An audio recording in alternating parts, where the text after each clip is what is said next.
একসময় ভৈরব নদের স্রোতের গর্জনে ভাঙত দুই তীর, পালতোলা নৌকা চলাচলের জলপথটি আজ শান্ত। বাগেরহাট শহরের বিভিন্ন জায়গায় ময়লা আবর্জনা ফেলা হচ্ছে এই নদে। পলি জমে কমেছে এর গভীরতা। নদের দুই তীর দখল করে গড়ে উঠেছে অবৈধ দোকানপাট, কাঁচা বাজার, গুদাম, ইট বালুর স্তূপ। জীবন জীবিকার ভরসাস্থল নদটি এখন পরিণত হয়েছে বাণিজ্যিক দখলভূমিতে।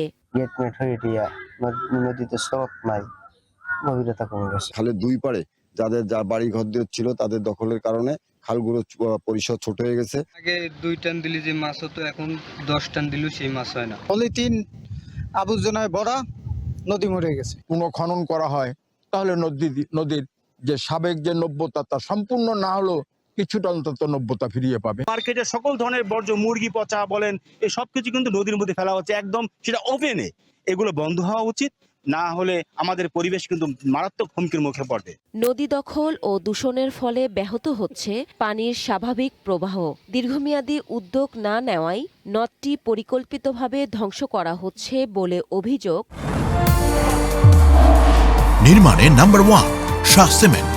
নাগরিক সমাজের নেতা ও পরিবেশবিদদের। এই নদীর তীরটি যদি বাধাই করে দেওয়া হয়, শরণখোলাতে যেমন আছে, এমনটা হলে তাহলে এটি একটি ঐতিহ্যেরও অংশ হবে, মানুষের বিনোদনেরও একটি জায়গা হবে। অবিলম্বে ভৈরব নদীকে দখল এবং দূষণমুক্ত করা হোক এবং একটি বাগেরহাটের যে প্রাণ যে ভৈরব নদ, সেই ভৈরব নদের যৌবন ফিরিয়ে আনা হোক।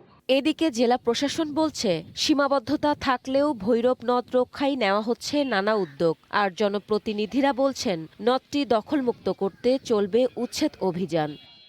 যারা দখল করেছে তারা যেন অতি সত্বর তাদের দখল করার স্থানগুলো ছেড়ে দেয়, নতুবা প্রশাসন হস্তক্ষেপ করে আমরাও সাথে থাকবো, এগুলো দখলমুক্ত করা হবে। ভৈরব নদীর যে চতুর্পাশ এটা আমরা পরিষ্কার পরিচ্ছন্ন রাখবো এবং সেটি সহ বাগেরহাটের যে সকল খাল দূষণ এবং দখলে যেগুলি প্রায় মৃতবৎ, সেগুলি আমরা পুনরুদ্ধার করব।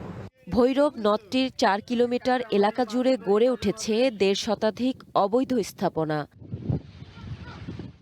One national desk. এ বিষয়ে আরো জানাতে বাগেরহাট থেকে সরাসরি যোগ দিচ্ছেন শেখ আবু তালেব। বর্তমানে ভৈরব নদের কি অবস্থা আমাদের জানাবেন।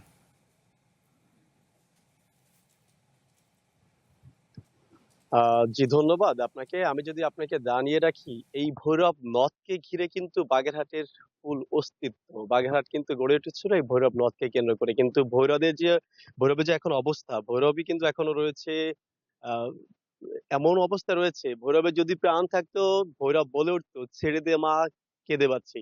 এমন অবস্থা রয়েছে এই ভৈরব নদ। আমরা কিন্তু বাগেরহাটের মণিগঞ্জ থেকে শহরের যে আরেকটি প্রান্তে ব্রিজ রয়েছে, দড়াটানা ব্রিজ, এখানে কিন্তু প্রায় 4 কিলোমিটার রাস্তা রয়েছে। এই 4 কিলোমিটার রাস্তায় আমরা কিন্তু শহরের এক পাশেই দেখতে পেয়েছি নতুন যে স্থাপনা তৈরি হচ্ছে। এখন পর্যন্ত প্রায় 200-র মতন স্থাপনা কিন্তু তৈরি হচ্ছে। এখানে রয়েছে সরকারি কার্যালয়, রয়েছে যেমন রয়েছে মুক্তিযোদ্ধা কমপ্লেক্স কার্যালয়, এখানে রয়েছে সরকারি কার্যালয় থেকে শুরু করে ধর্মীয় কার্যালয় এবং বিভিন্ন দলের কিন্তু আমরা কার্যালয়ও দেখতে পেয়েছি এখানে। এর পাশাপাশি স্থানীয় অস্থায়ী বিভিন্ন ভাবে কিন্তু দোকানও কিন্তু গড়ে উঠেছে। এবং আপনাকে যদি আরেকটু জানিয়ে রাখি, পৌরসভার অধিকাংশ ময়লা কিন্তু এই ভৈরবের একেবারে যে নদীর তীরে ফেলা হয়, যার জন্য কিন্তু এই নদী থেকে যারা হাজার হাজার যে সকল মানুষ জীবিকা নির্বাহ করে, তাদের সাথে কিন্তু আমরা কথা বলেছিলাম। তারা কিন্তু আমাদের জানিয়েছে যে একটা সময় যারা নদীতে জাল ধরে জীবন জীবিকা নির্ভর করতো, এখন কিন্তু জাল ধরলে মাছ নয়, বাদে প্লাস্টিক এবং হচ্ছে যে আসবাবপত্র যে অবশিষ্ট অংশ রয়েছে, সে অংশ কিন্তু তাদের জালে বাচ্ছে এবং তারা কিন্তু ব্যাপকভাবে ক্ষতিগ্রস্ত হচ্ছে। একসময় কিন্তু এই নদীকে কেন্দ্র করে কিন্তু এই পুরো শহরটা গড়ে উঠেছিল এবং এই নদী এখন কিন্তু একেবারে নেই থাকার অবস্থা হয়ে গেছে। এবং আমরা নদী বিশেষজ্ঞ যারা রয়েছে তাদের সাথে কথা বলেছি, তারা কিন্তু আমাদের স্পষ্টভাবে বলেছেন যে তারা কিন্তু স্পষ্টভাবে বলেছে 15 বছর যদি এই যে ধারাবাহিকতা রয়েছে, নদী দখল এবং দূষণের এই ধারাবাহিকতা যদি অব্যাহত থাকে, তাহলে কিন্তু এই নদীর কোনো অস্তিত্বই পাওয়া যাবে না। তারা এমন কথা বলেছেন। সো আমরা বলতে পারি যে এখন যদি নদী শাসন যদি না করা হয়, তাহলে আমাদের এই যে ভৈরব ঐতিহ্যময়